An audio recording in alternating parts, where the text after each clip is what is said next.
Ethan Cole had been aboard Arcturus Imperial Military Academy for exactly 6 hours when he decided that the station had been designed by someone who genuinely disliked young people. The academy floated above the blue-white giant Arcturus 7 like an enormous steel crescent, its rotating habitation rings producing artificial gravity, while hundreds of training platforms drifted around it like armed satellites.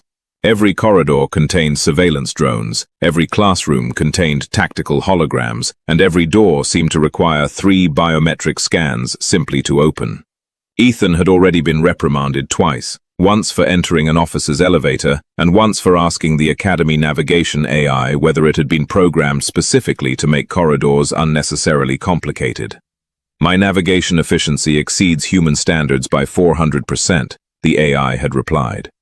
Ethan had stared at the identical corridor stretching in both directions.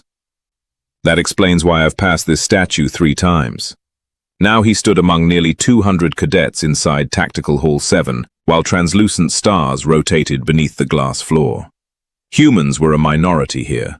Around him stood cadets from civilizations Ethan had previously encountered only in military databases, towering Varkans with metallic scales, pale Sithari whose eyes possessed vertical pupils, and slender Talari who communicated partially through color changes across their skin.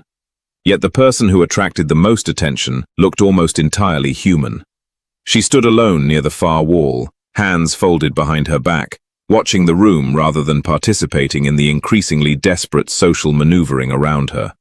Her skin was pale, her long blonde hair tied simply behind her head, and only her elegant, elongated ears revealed that she was not human. She wore the same dark academy uniform as everyone else, although hers somehow appeared untouched by the frantic first-day chaos that had left Ethan's collar slightly crooked.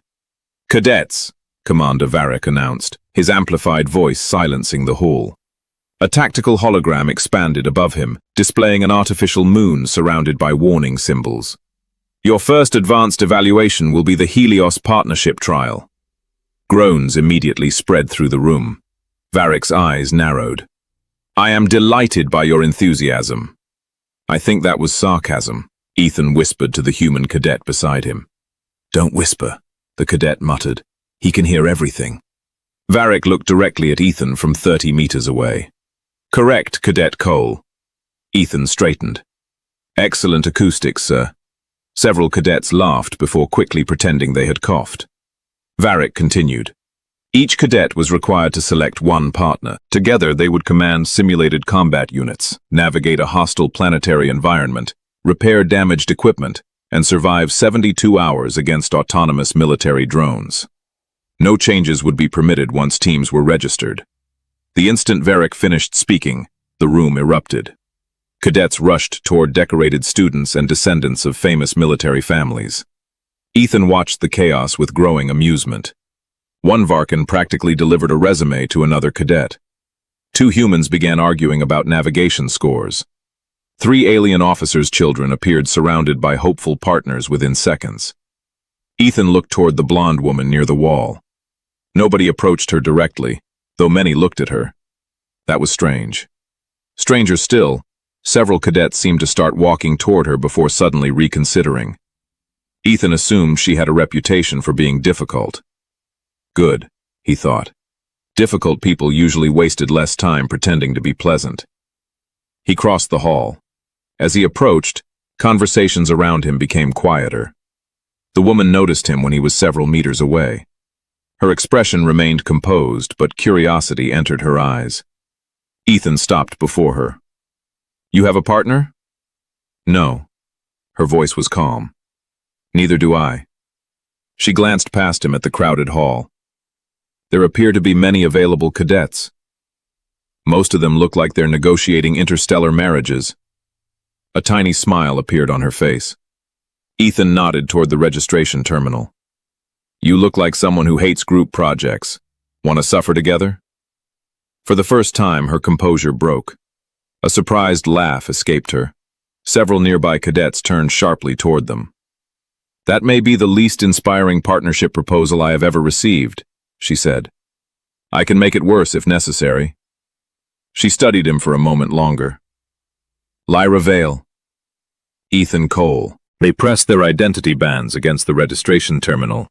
Blue light scanned their wrists. Team confirmed appeared above the console. Across the hall, Commander Varric stopped speaking to another instructor.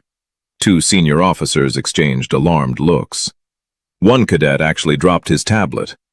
Ethan noticed all of them staring. He leaned closer to Lyra. "Is there something on my uniform?" Lyra looked at the room, then back at him. Something strangely mischievous appeared behind her controlled expression. "Your collar is crooked." Ethan fixed it immediately. "Problem solved." Lyra smiled again, but this time there was something almost relieved in it. Above them, the Helios moon rotated slowly in holographic space, while the Academy computer announced that the trial would begin in 48 hours. Ethan had no idea why half the hall was still staring at him. More importantly, he had no idea that he had just become the only cadet in the Imperial Military Academy who had casually chosen the heir to an interstellar empire as though she were simply another student standing alone beside a wall. The first time Ethan realized that Lyra Vael was dangerous, she was upside down. They were drifting inside Simulation Chamber 12, where the Academy had disabled gravity and replaced the walls with a three-dimensional holographic battlefield.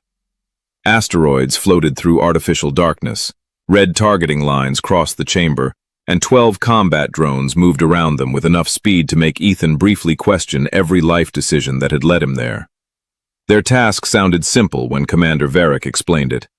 Disable the drones, recover a damaged navigation core, and reach the extraction beacon within 9 minutes. The Academy apparently had an unusual definition of simple. "Drone behind you," Lyra said. Ethan twisted, fired his pulse rifle, and missed completely. The drone answered with a blue training bolt that struck his shoulder plate. His suit vibrated violently. "Wonderful," Ethan muttered. "I've been murdered educationally." Lyra pushed away from a floating metal platform, rotated gracefully through the air, and fired twice. 2 drones went dark almost simultaneously. Ethan stared at them. "You could have mentioned you were good at this." "You did not ask." "I also didn't ask whether you could breathe oxygen. I made assumptions." Another drone emerged from behind an asteroid. Lyra fired before Ethan even saw it fully. The machine spun away, disabled. Ethan's amusement faded slightly. The drone's movement had been unpredictable. Even the Academy targeting system had not projected its trajectory yet. Lyra had anticipated it. She caught Ethan looking at her. "Problem?" "No. I'm just reconsidering whether I accidentally partnered with a military computer wearing attractive ears." Lyra raised one eyebrow. "Attractive?" Ethan froze for half a second. "I said efficient. You did not. Communications interference." "There is no interference." Ethan fired at another drone. "Then I have developed a medical condition." Her laugh came through his helmet speakers, quiet but genuine. They reached the navigation core with 5 minutes remaining. According to the exercise instructions, one cadet was supposed to provide covering fire while the other repaired the damaged module. Ethan examined the exposed circuitry. 3 quantum relays were burned through. 4 minutes, Lyra said. Plenty of time. The Academy Manual estimates 7. The Academy Manual also recommends submitting a maintenance request when a battlefield generator breaks. He pulled a conductive filament from his suit repair kit. I assume the enemy will patiently wait for the paperwork? Lyra positioned herself between Ethan and the incoming drones. What followed made Ethan stop joking altogether. She moved through zero gravity with extraordinary precision, using tiny bursts from her maneuvering pack to change direction while firing. She never wasted a shot. She seemed to know where every drone would appear before it appeared. Ethan completed the improvised repair and slammed the navigation core shut. Done. That was 3 minutes. I work better when expensive machines are trying to kill me. That seems psychologically unhealthy. It keeps my schedule organized. They reached the extraction beacon with 22 seconds remaining. Gravity returned suddenly, and Ethan landed awkwardly on one knee. Lyra landed standing. Of course she did. The holographic battlefield disappeared, revealing the observation gallery beyond the transparent wall. Commander Varric stood with several instructors, all staring at the score display. First place, Cole/Vael. Their score exceeded the second-place team by nearly 18%. Ethan removed his helmet. I assume this means we receive free food. No, Varric said over the chamber speakers. Then I questioned the Academy's incentive structure. Lyra covered a smile with one hand. Outside the chamber, other cadets were waiting. Ethan immediately noticed the same strange behavior he had seen during partner selection. Nobody congratulated Lyra. They simply moved aside for her. Some bowed their heads slightly. One alien cadet actually stepped backward when she passed.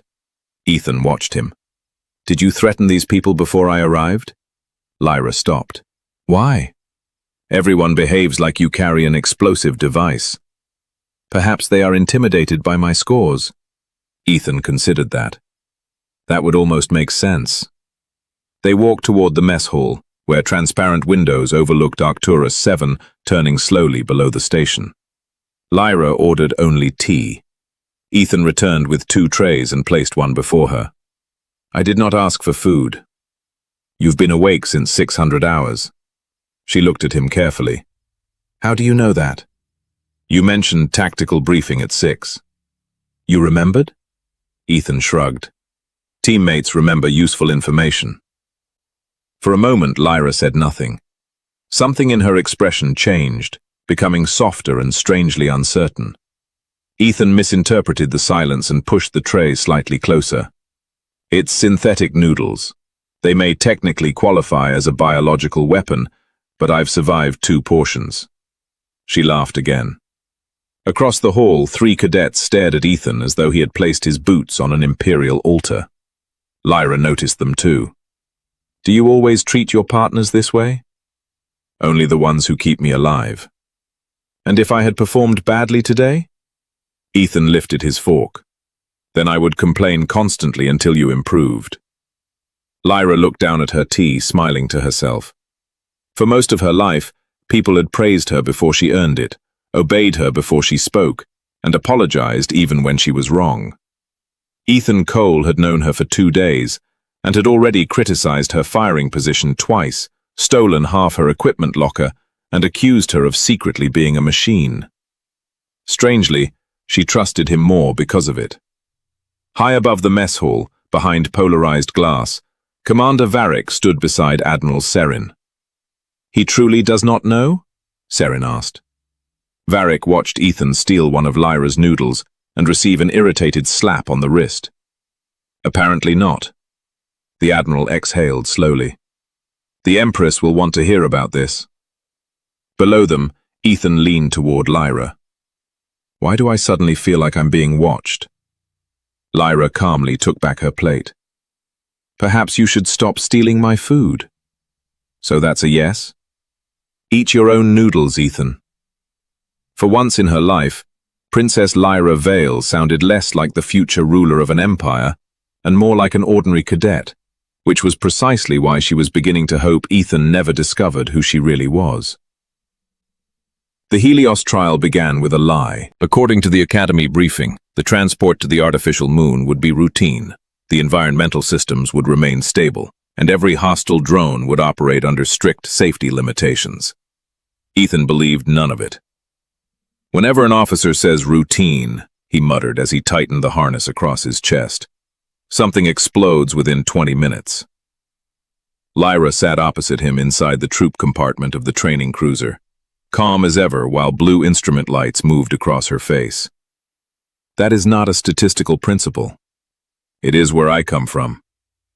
Your colony sounds exhausting. It builds character. It appears to have built paranoia. Before Ethan could answer, the cruiser shuddered violently. Every light in the compartment flickered.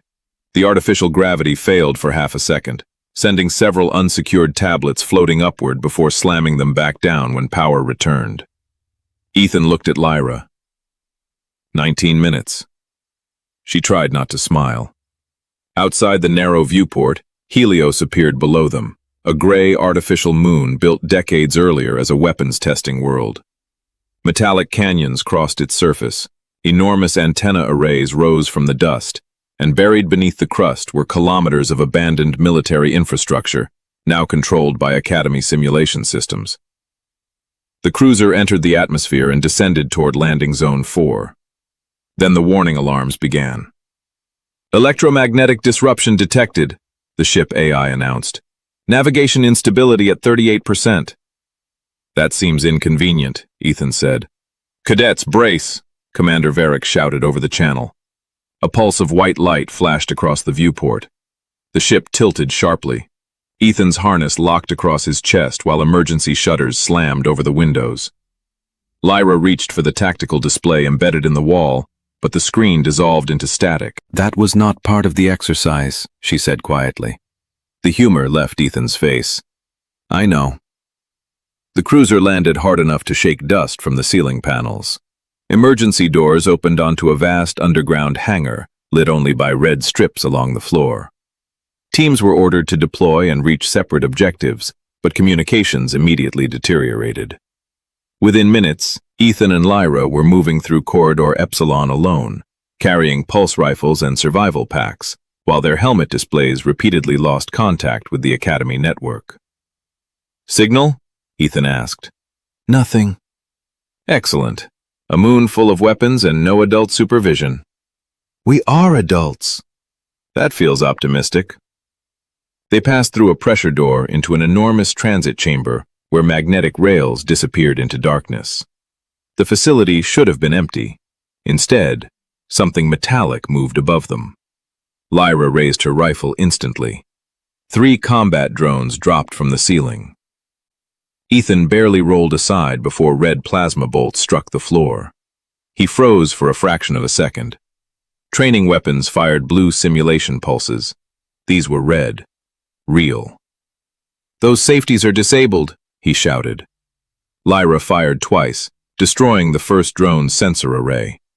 Ethan shot the second through its propulsion unit, sending it spinning into a support column. The third accelerated directly toward Lyra. Ethan tackled her behind a maintenance console as plasma burned across the wall above them. "Still think I'm paranoid?" "I am beginning to reconsider." "Wonderful. Personal growth." They moved together without needing further discussion. Lyra forced the drone toward the ceiling, while Ethan crawled beneath the console and pulled open an access panel. He ripped 2 power couplings apart, touched them together, and the chamber's magnetic rail suddenly overloaded. A violent electromagnetic burst threw the drone sideways and killed every light in the room. Darkness swallowed them. For several seconds, there was only their breathing. Then Lyra activated a wrist lamp. "Was that deliberate?" "Mostly." "What part was not deliberate?"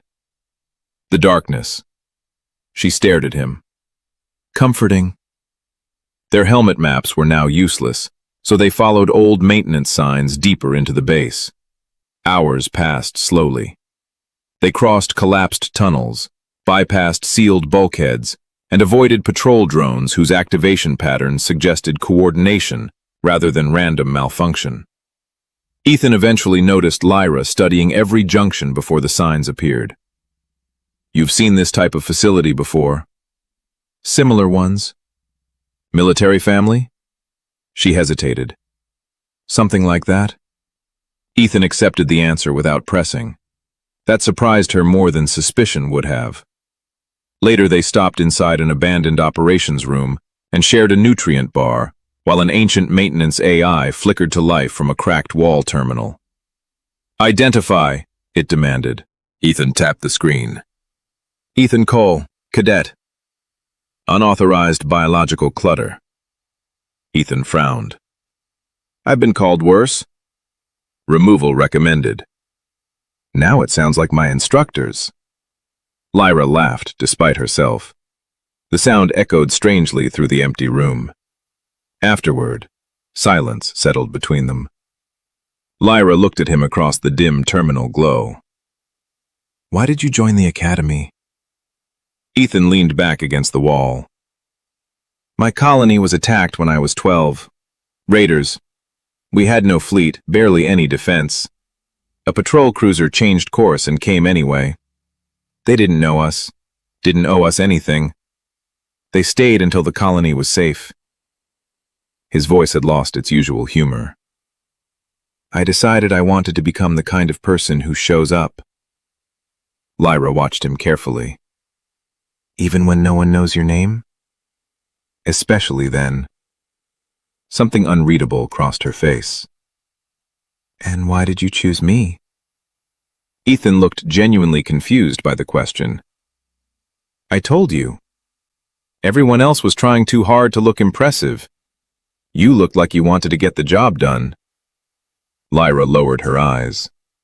No title, no bloodline, no calculation. Just that. Before she could respond, every dead screen in the room suddenly came alive at once.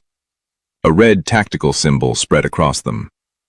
Active defense network, full combat mode. Hundreds of hostile signatures appeared beneath the moon's surface. Ethan slowly stood. That, he said, is significantly more than 19 minutes of trouble. Lyra raised her rifle. Then we should find the transmitter before the Academy loses more than a simulation. Ethan nodded, and together they stepped back into the dark, unaware that somewhere far above them, the Helios network had just classified Princess Lyra Vael and Cadet Ethan Cole not as students, but as enemy targets. The deeper Ethan and Lyra descended beneath Helios, the less the facility resembled an Academy training site. The maintenance corridors gave way to reinforced military passageways lined with sealed blast doors, obsolete Imperial insignia, and narrow windows looking into laboratories that had not appeared on any cadet briefing map. Behind one pane, rows of inactive combat drones hung from ceiling rails like metallic insects waiting to wake. Ethan slowed. I'm beginning to suspect the Academy left out several minor details. Lyra scanned the doors with her wrist unit. Such as? The secret underground army. That is usually considered a significant detail. Good.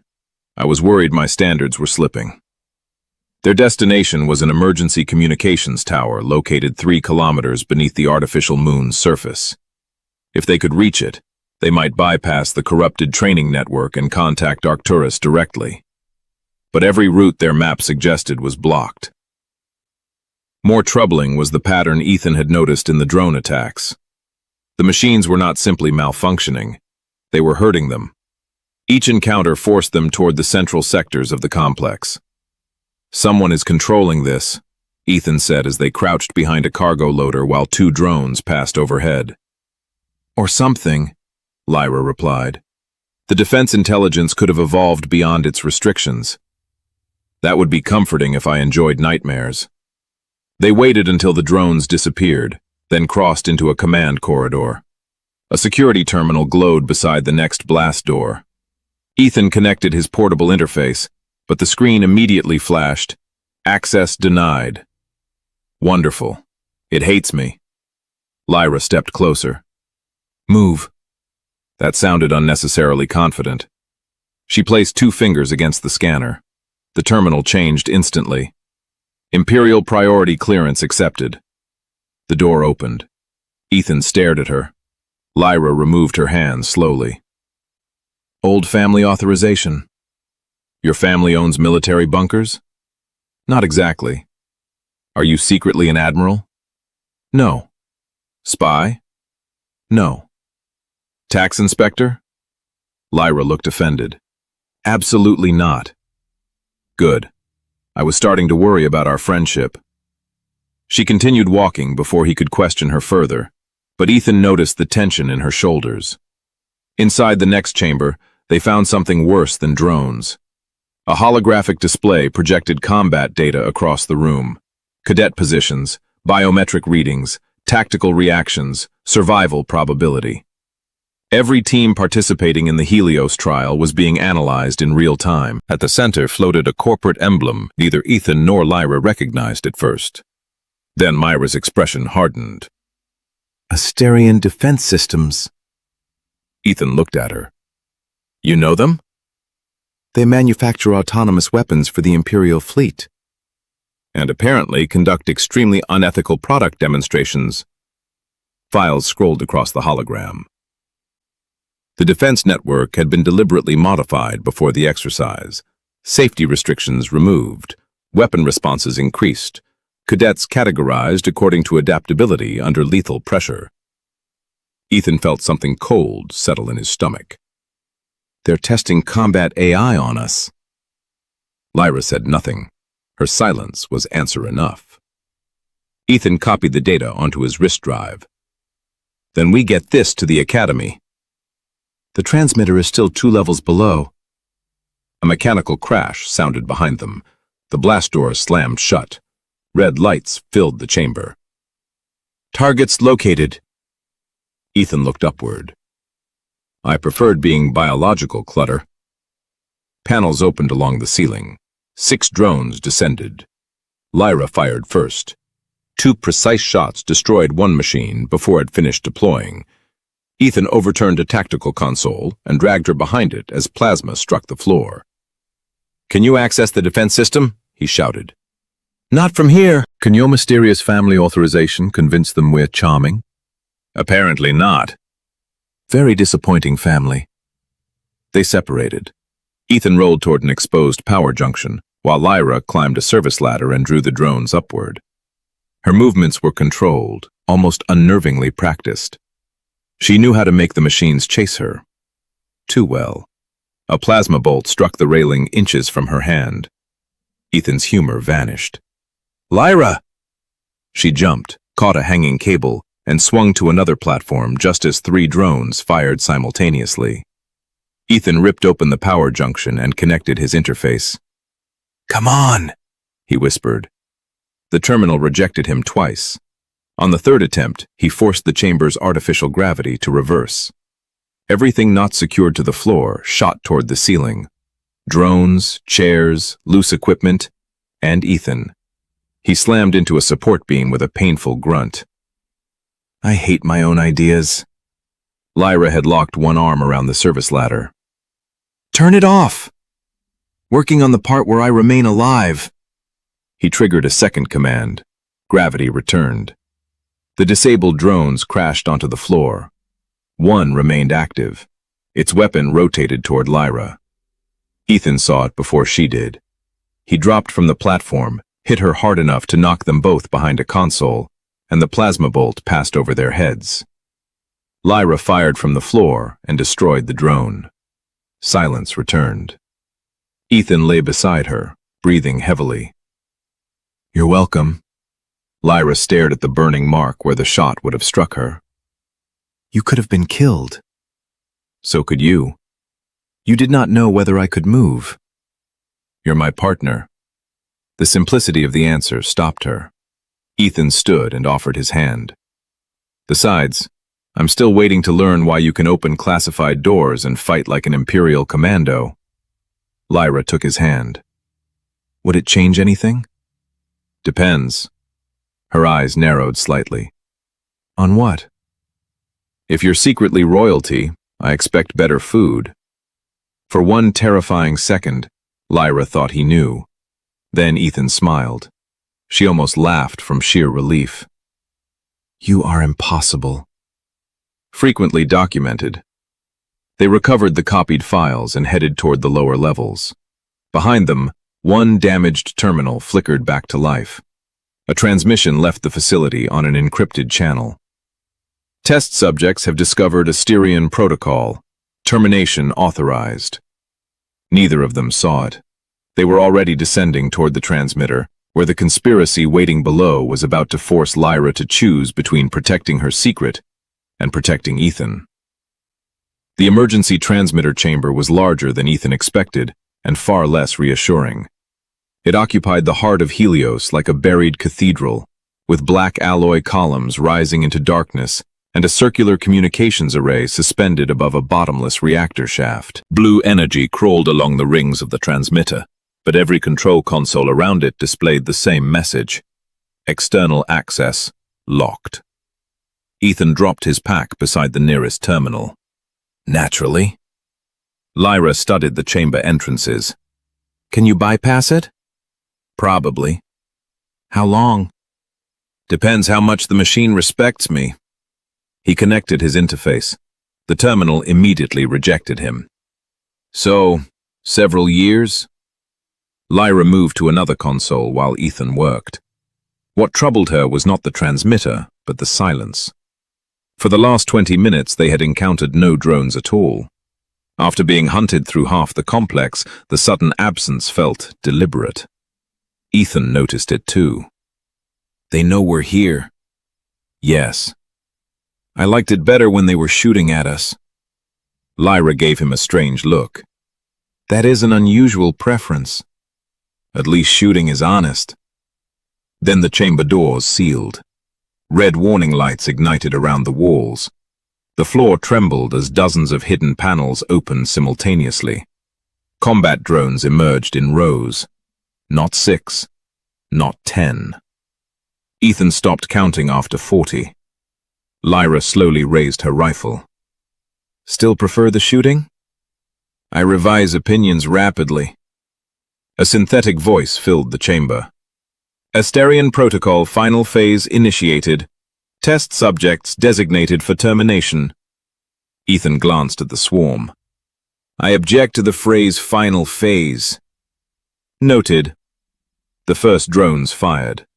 Ethan and Lyra dove behind separate consoles as plasma crossed the chamber in bright red lines. Lyra returned fire with disciplined bursts, destroying 2 drones before the rest adapted and spread out. Ethan crawled toward a maintenance panel beneath the transmitter platform. I need access to the gravity grid. And I need approximately 30 more rifles. Add it to the equipment request. A plasma blast tore through the console above his head. He rolled aside, opened the panel, and stared at a maze of quantum relays. This is unnecessarily complicated. Ethan! I'm insulting the engineering. It helps me concentrate. Lyra fired until her rifle overheated. She dropped the power cell, replaced it, and looked toward Ethan just as 3 drones changed formation and began descending on his position. She sprinted across open ground and shot one from beneath. Another turned toward her. Ethan grabbed a loose metal panel and threw it into the drone's sensor array. That was your plan? Lyra shouted. It was my immediate plan. You need better plans. I've been saying that for years. They retreated toward the central platform. Ethan studied the chamber architecture, the transmitter rings, the magnetic stabilizers, and the emergency maintenance vehicle parked beside the reactor shaft. His expression changed. Lyra recognized that expression by now. No, I haven't said anything. You have the face. What face? The face you make before damaging expensive equipment. Ethan pointed toward the maintenance vehicle. That thing has a fusion battery, magnetic grapples, and reinforced plating. It is a cargo hauler. Today it becomes a tank. That is not how tanks work. Definitions are flexible under stress. He ran for it.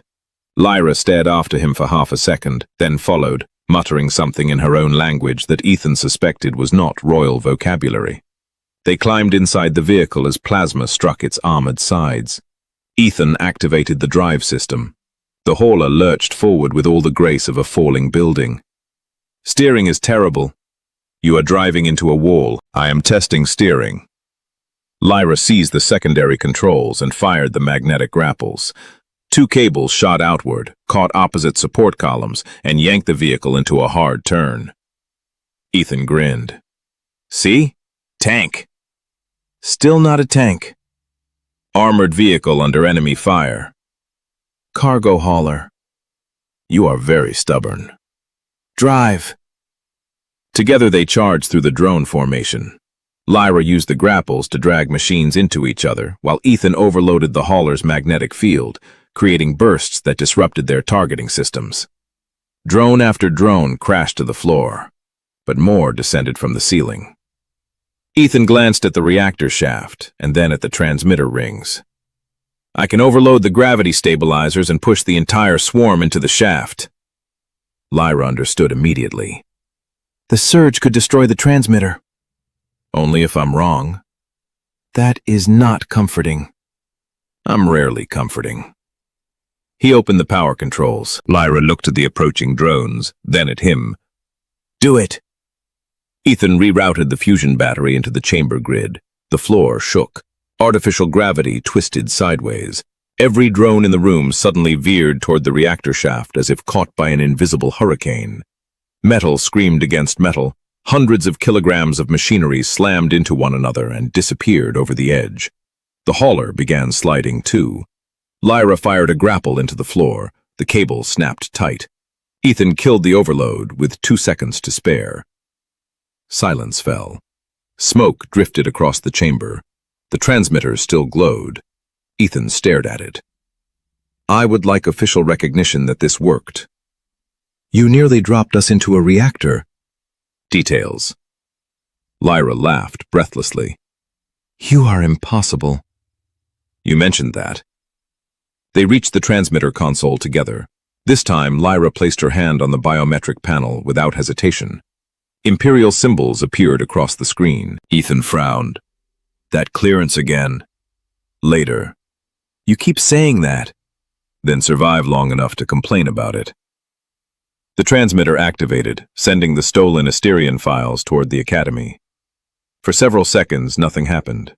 Then the entire chamber filled with incoming signals. Rescue craft, Academy cruisers, Imperial military frequencies. Ethan smiled. Finally. Lyra did not. She recognized one encrypted channel immediately. Royal Guard priority approach. Her expression changed. Ethan. What? There is something I should have told you. The chamber ceiling opened before she could finish. A formation of black armored figures descended on gravitic cables, weapons raised. Ethan instinctively stepped in front of Lyra. Then every soldier landed, lowered their weapons, and dropped to one knee. Their commander bowed his head. Your Imperial Highness, Princess Lyra Vael, we are relieved to find you alive. Ethan remained completely still. He looked at the soldiers, then at Lyra, then back at the soldiers. Princess? Lyra gave him an apologetic smile. Ethan slowly lowered his rifle.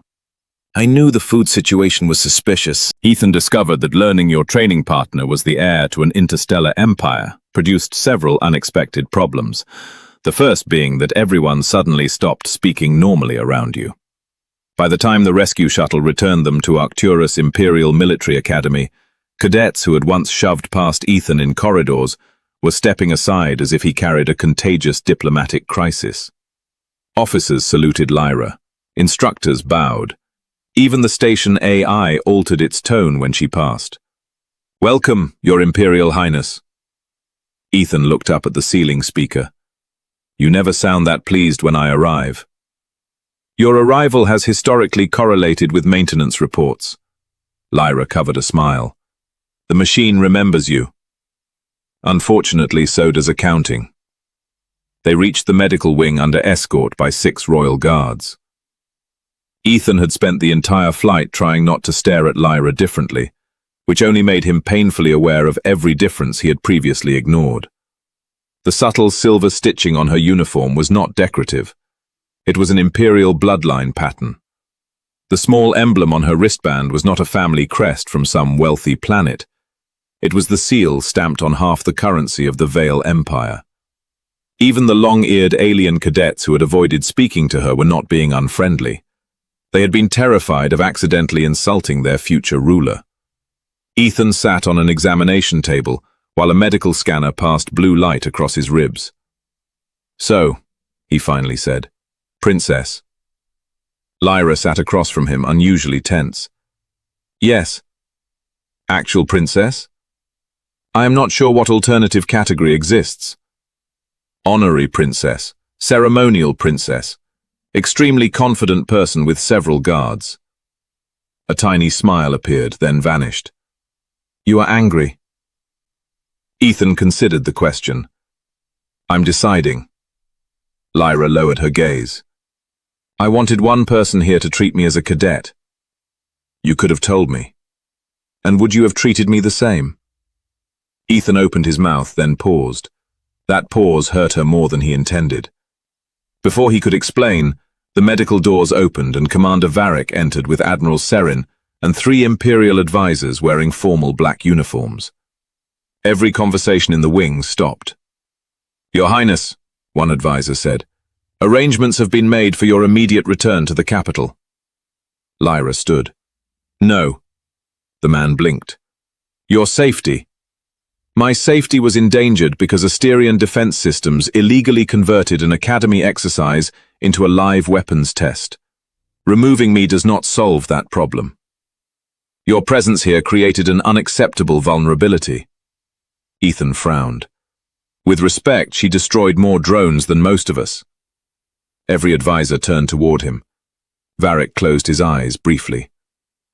Lyra almost smiled. "Cadet Cole," the senior advisor said coldly, "this is an Imperial matter.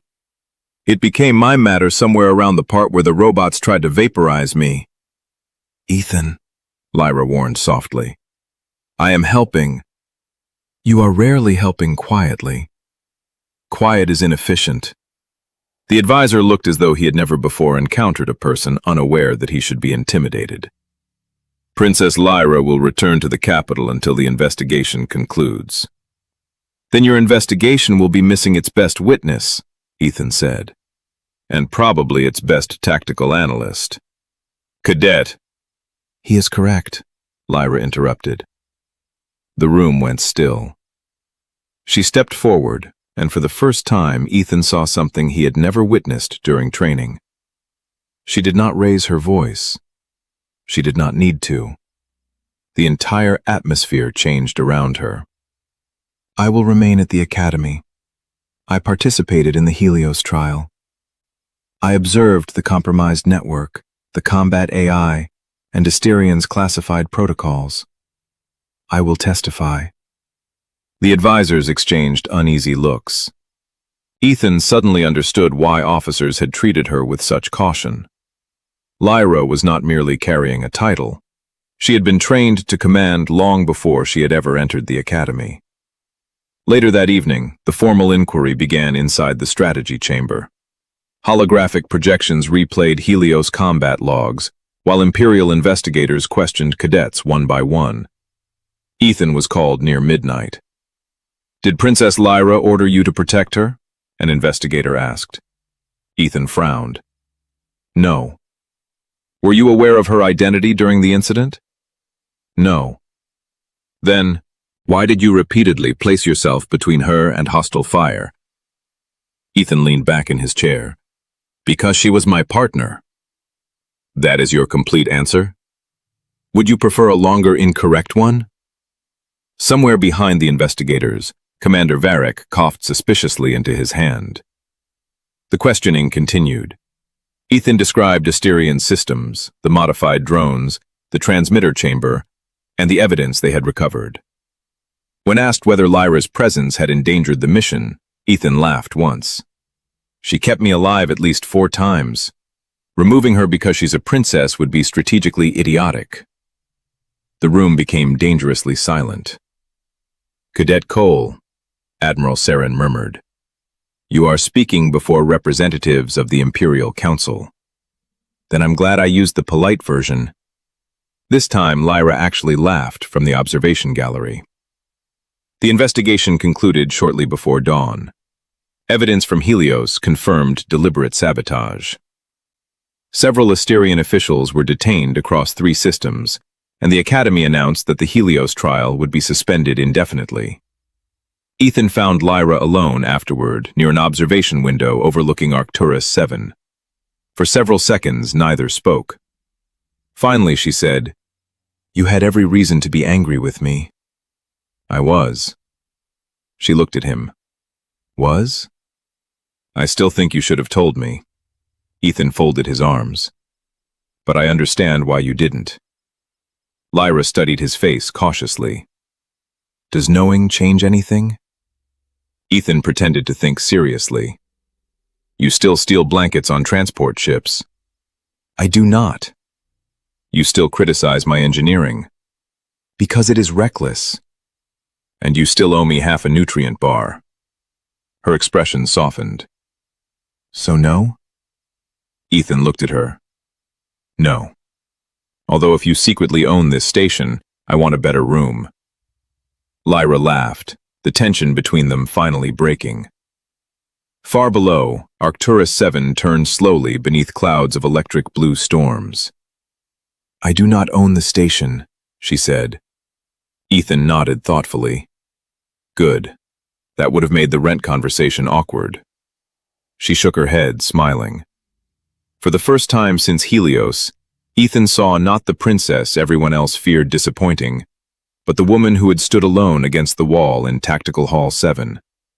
And Lyra realized that the one thing she had feared losing had survived the truth. Ethan still looked at her exactly the same way. 3 weeks after the Helios incident, Arcturus Imperial Military Academy looked almost normal again, which Ethan had learned was the Academy's preferred way of pretending catastrophe had never happened. The damaged training systems had been replaced, Asterian defense systems had lost its Imperial contracts, and several executives were awaiting trial on charges that included illegal weapons testing, conspiracy, and what Ethan privately called attempted educational murder. The Helios moon itself had been placed under military quarantine, while technicians dismantled its rogue combat network piece by piece. Ethan's ribs had healed, Lyra had returned to classes, and the Academy had resumed making cadets wake before sunrise for reasons nobody had yet been able to justify scientifically. On the morning of the commendation ceremony, Ethan stood before a mirror, adjusting the formal uniform he had been issued. This jacket is trying to kill me. The station AI answered from the ceiling. Your uniform is functioning within acceptable parameters. It has 7 fasteners on the collar. That is traditional. Tradition is just inconvenience with historical support. The door opened behind him. Lyra stepped inside wearing the dark ceremonial uniform of the Imperial family. Silver patterns traced the sleeves, and a narrow crown rested against her blonde hair. Small crystalline ornaments curved near the base of her long ears, reflecting the pale light. For several seconds, Ethan simply looked at her. Lyra raised one eyebrow. You are unusually quiet. I'm deciding whether the crown is tactical equipment. It is not. Then it seems poorly designed. She laughed. There you are. The ceremony took place in the Academy's central hall, beneath a transparent dome overlooking Arcturus 7. Cadets, instructors, fleet officers, and representatives from dozens of worlds filled the tiers. Commander Varric stood on the central platform, while holographic banners rotated overhead. The official investigation had confirmed everything Ethan and Lyra had discovered. Asterian engineers had corrupted the Helios training network to collect live combat data from cadets, hoping to prove that their autonomous weapons could adapt faster than Imperial soldiers. Their plan had failed because 2 cadets had survived long enough to expose it. Ethan and Lyra were awarded the Star of Arcturus for courage under hostile conditions. When Varric pinned the medal to Ethan's uniform, he leaned closer. Try not to insult anyone important today. Ethan glanced toward the Imperial delegation. How important? Cole. Understood. Lyra received her medal next. Unlike previous ceremonies Ethan had attended, nobody applauded merely because she was a princess. They applauded because everyone in the room knew what she had done beneath Helios. Ethan saw something change in her expression as she heard it. For perhaps the first time, the recognition belonged to Lyra the cadet, not Lyra the heir. After the awards, Admiral Saren approached the platform. The Academy has authorized permanent tactical partnerships for the next phase of advanced training. Princess Lyra may select any qualified cadet. The hall immediately became quiet. Ethan looked around. Some of the Empire's most celebrated students stood among the formation. Descendants of admirals, champions from planetary military academies, alien warriors whose family histories stretched across centuries. Before Helios, many of them had avoided Lyra because they feared embarrassing themselves. Now several stood visibly straighter. Lyra stepped down from the platform and began walking. She passed the son of a fleet commander. She passed a decorated Varkan cadet. She passed 2 noble heirs from the inner systems. Ethan watched with growing suspicion as she continued directly toward him. She stopped. "Cadet Ethan Cole." "Your terrifying royal formality worries me." A few cadets laughed. Lyra ignored them. "When everyone in this academy knew who I was, they saw a princess before they saw a cadet." Her voice carried through the hall. "You saw someone standing alone and asked whether she wanted to suffer through a group project with you." More laughter followed. Ethan sighed. "I was hoping history would forget that phrasing." "It will not." Her smile softened. "You trusted me before you knew my title. You challenged me when I was wrong. You protected me when you had nothing to gain from it. Most importantly, you never required me to become smaller so that you could feel larger." Ethan's humor faded. That sentence stayed with him. He had entered the academy believing that courage meant showing up when things were dangerous. Helios had taught him something more difficult. Sometimes courage meant trusting someone enough to let them stand beside you, instead of always trying to stand in front of them. He had begun the trial protecting Lyra because he thought that was what a good partner did. He had finished it understanding that partnership meant accepting protection in return. Lyra extended her hand. "Will you remain my tactical partner?" Ethan looked at the hundreds of cadets watching, then at Commander Varric, who already looked exhausted. Finally, he took Lyra's hand. On one condition. An Imperial advisor visibly tensed. Lyra narrowed her eyes. What condition? No more secret princesses. The hall erupted in laughter. Even Admiral Serin smiled. Lyra shook her head. "I cannot promise the Empire contains no others." "Then at least warn me before I insult them." "That seems impossible." "Fair." They registered their partnership again at the same terminal where it had begun. This time, nobody gasped. Nobody dropped a tablet. The display simply flashed, "Team confirmed." Months later, Ethan and Lyra would leave the academy aboard the training cruiser Meridian, assigned together to frontier patrol duty. The Empire would know them as the princess and the human cadet who exposed Helios. Soldiers would eventually tell exaggerated stories about the cargo hauler Ethan insisted had been a tank. Lyra would continue correcting that story for years. But between them, nothing important changed. She still criticized his engineering, he still stole food from her tray, she still laughed when he annoyed officers. And whenever someone asked Ethan how he had become the trusted partner of the future Empress, he always gave the same answer. She was standing alone. Then he would look across the command deck toward Lyra, where distant stars moved beyond the glass, and add, "So I asked."